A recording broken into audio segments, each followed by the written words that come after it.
शिव पुराण में ऐसी कथा आती है कि युग युग में भगवान शिव व्यासावतार ग्रहण करते हैं। उनमें वाराह कल्प में वेदों के विभाजक, पुराणों के प्रदर्शक और ज्ञान मार्ग के उपदेशक अंगिरा ही व्यास थे। वाराह कल्प के 9वें द्वापर में महादेव ने ऋषभ नाम से अवतार ग्रहण किया था। उस समय उनके पुत्र रूप में महर्षि अंगिरा थे। एक बार भगवान श्री कृष्ण ने व्याघ्रपाद ऋषि के आश्रम पर महर्षि अंगिरा से पाशुपत योग की प्राप्ति के लिए बड़ी दुष्कर तपस्या की थी। इनके पुत्रों में बृहस्पति जैसे ज्ञानी और अनेकों मंत्र दृष्टा थे। ये बहुधा देवर्षि नारद के साथ विचरते रहते हैं और वृत्रासुर के पूर्व जन्म में, जबकि वह चित्रकेतु था, इन्होंने उसकी इच्छा पूर्ण करने के लिए उसे पुत्र प्रदान किया और पुत्र के मर जाने पर उसे संसार से वैराग्य का उपदेश करके भगवत प्राप्ति का मार्ग बताया, जिससे चित्रकेतु को भगवत प्रेम की प्राप्ति हुई। अभी थोड़े दिन हुए महर्षि अंगिरा रचित एक भक्ति दर्शन प्राप्त हुआ है। उसमें भक्ति शास्त्र की बड़ी ही मार्मिक और पूर्ण व्याख्या हुई है। एक महर्षि अंगिरा की स्मृति भी है जिसमें धर्म कर्म का बड़ा सुंदर निरूपण हुआ है। संक्षेप में महर्षि अंगिरा सप्तर्षियों में एक के रूप में जगत का धारण करते हैं तथा ज्ञान, भक्ति और कर्म के विस्तार के द्वारा सुप्त जीवों को जागृत करके भगवान की ओर अग्रसर करते हैं। पुराणों में इनका चरित्र भी विस्तार से मिलता है। श्री श्रृंगी ऋषि जी, इनके जन्म की कथा इस प्रकार से है कि एक बार विभांडक मुनि एक कुंड में समाधि लगाए बैठे थे। उसी समय उर्वशी अप्सरा उधर से आ निकली। उसे देखकर उनका वीर्य स्खलित हो गया, जिसे जल के साथ एक प्यासी मृगी पी गई। उस मृगी से इनका जन्म हुआ। माता के समान इनके सिर पर भी एक सींग थी, अतः इनका नाम ऋषि श्रृंग पड़ा। ये सदा वन में अपने पिता विभांडक के पास रहने के कारण किसी स्त्री अथवा पुरुष को नहीं जानते थे। इस प्रकार इन्हें ब्रह्मचर्य पूर्वक रहने, अग्नि और पिता की सेवा करते बहुत काल बीत गया। उसी समय अंग देश में रोमपाद नामक प्रतापी राजा हुए। उनके राज्य में बड़ा भयानक दुर्भिक्ष पड़ा। प्रजा भूखों मरने लगी। राजा ने सुबह के वेदक ब्राह्मणों से अपने कर्मों का, जिसके कारण राज्य में वर्षा नहीं हो रही है, प्रायश्चित पूछा। उन ब्राह्मणों ने राजा को यह उपाय बताया कि आप जैसे बने तैसे विभांडक मुनि के पुत्र ऋषि श्रृंग को यहाँ ले आइए। उनका सत्कार करके यथाविधि उनके साथ अपनी कन्या शांता का विवाह कर दीजिए। राजा चिंतित हुए कि ऋषि को कैसे यहाँ लाया जाए। बहुत सोच विचार कर उन्होंने अपने पुरोहित और मंत्रियों से कहा कि आप लोग जाकर ऋषि कुमार को ले आए। परंतु उन लोगों ने निवेदन किया कि हम लोग वहां जाने में विभांडक ऋषि के शाप से डरते हैं, अतः स्वयं न जाकर किसी अन्य उपाय से उनको यहाँ ले आएंगे, जिससे हमको दोष न लगे।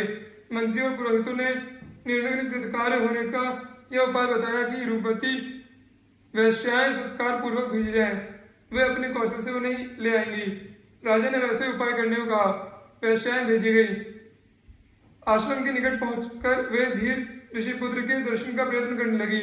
ऋषि श्रृंग ने आज तक स्त्री पुरुष, नगर या राज्य के अन्य जीवों को कभी नहीं देखा था।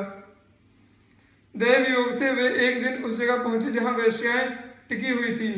तब मधुर स्वर से गाती हुई वे सब उनके पास आकर बोली कि आप कौन हैं और किस लिए इस निर्जन वन में अकेले फिरते हैं। उन्होंने अपना पूरा परिचय दिया और उनको अपने आश्रम पर लेवा ले जाकर अर्घ्य, पाद्य, फल मूल से उनका सत्कार किया। वैश्याओं ने भी उनको तरह तरह की मिठाइयाँ यह कहकर खिलाई कि ये हमारे यहाँ के फल हैं, इनको चखिए। फिर उनका आलिंगन कर वे विभांडक जी के भय से झूठ मूठ का व्रत का बहाना बनाकर वहां से चली आई। वैश्याओं के चले जाने से ऋषि श्रृंग जी उदास हो गए। दूसरे दिन वे फिर वहां पहुंचे जहां पहले दिन मन को मोहने वाली उन वैश्याओं से भेंट हुई थी। इनको देखकर वैश्याएं प्रसन्न हुई और इनसे बोली कि आइए, आप हमारा भी आश्रम देखिए। यहाँ की अपेक्षा वहाँ इससे भी उत्तम फल मिलेंगे और अधिक उत्तम सत्कार होगा। ये वचन सुनकर वे साथ चलने को राजी हो गए और वेश्याएं उनको अपने साथ ले आई। उन महात्मा के राज्य में आते ही सहसा जल की बहुत वर्षा हो गई, जिससे प्रजा सुखी हुई। वर्षा होने से राजा जान गए कि मुनि आ गए।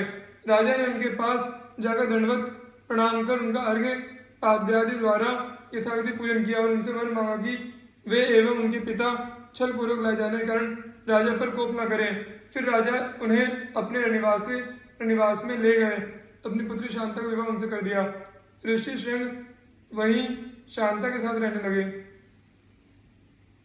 अंग नरेश रोमपाद जी श्री अयोध्या नरेश महाराज दशरथ जी के मित्र थे।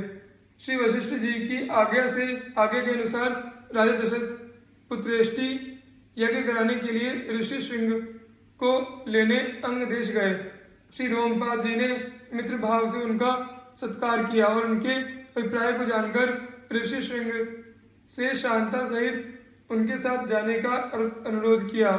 वे राजी हो गए। उनके साथ श्री अयोध्या आकर मंगल मुहूर्त में पुत्रेष्टि यज्ञ का शुभारंभ किया गया, जिसमें अग्निदेव ने साक्षात प्रकट होकर दिव्य चरु प्रदान किया, जिसको पाकर रानियों ने गर्भ धारण किया। यथा श्रृंगी ऋषि वशिष्ठ बुलावा पुत्र काम शुभ यज्ञ करावा भगति सहित मुनि आहुति दीन है प्रगटे अग्नि चरु कर लीने है। श्री मांडव्य जी महात्मा मांडव्य के शाप से साक्षात धर्मराज ही विदुर रूप में उत्पन्न हुए थे। कथा इस प्रकार है। एक बार राजपुरुषों द्वारा पीछा किए जाने पर बहुत से चोर चोरी का माल महर्षि मांडव्य जी के आश्रम में रखकर स्वयं भी वहीं छिप गए। मुनि ध्यानस्थ थे, उन्हें इस बात की किंचित जानकारी नहीं थी, अतः राजपुरुषों के पूछने पर उन्होंने कुछ नहीं कहा। तब उन राजपुरुषों ने आश्रम में खोजबीन प्रारंभ की तो चोर एवं चोरी का माल दोनों ही बरामद हुए। फिर तो उनका मुनि पर भी संदेह हो गया और चोरों के साथ उन्हें भी राजा के सम्मुख पेश किया गया। राजा ने शूली पर चढ़ा देने का हुक्म दे दिया। अन्य चोर तत्काल मृत्यु को प्राप्त हो गए, परंतु महामुनि मांडव्य शूली के अग्रभाग पर बैठे हुए तप ही करते रहे।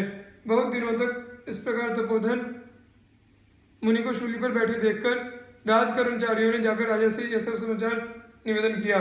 राजा तत्काल ही दौड़े आए और विविध प्रकार से अन्य विनय कर अपराध के लिए क्षमा याचना करते हुए मुनि को शूली से उतार दिया।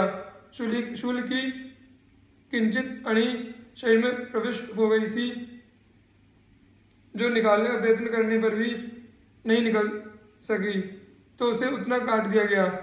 शूल की अणी को शरीर में धारण करने से आगे चलकर इनका नाम अणि मांडव्य पड़ गया। एक बार महर्षि ने धर्मराज के पास जाकर उन्हें उलाहना देते हुए कहा, मैंने अनजाने में कौन सा ऐसा पाप किया जिसके फल का भोग मुझे इस रूप में प्राप्त हुआ। मुझे शीघ्र इसका रहस्य बताओ और फिर मेरी तपस्या का फल देखो। धर्मराज ने कहा, आपने बाल्यावस्था में एक पतंगे के पुच्छ भाग में सीख चुभो दिया था, उसी का यह फल मिला। ऋषि ने कहा, एक तो बाल्यावस्था में धर्मशास्त्र का ज्ञान नहीं होता, दूसरे तुमने थोड़े से अपराध में मुझे बहुत बड़ा दंड दिया है, अतः मैं तुम्हें शाप दूंगा।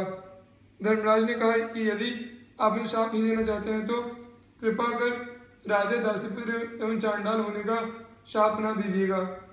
मुनि ने खुद होकर कहा, तुम तीनों हो जाओ। इसी शाप के फलस्वरूप धर्मराज ने राजा युधिष्ठिर, दासी पुत्र विदुर एवं शपथ भक्त के रूप में जन्म लेकर मुनि के शाप को सफल किया।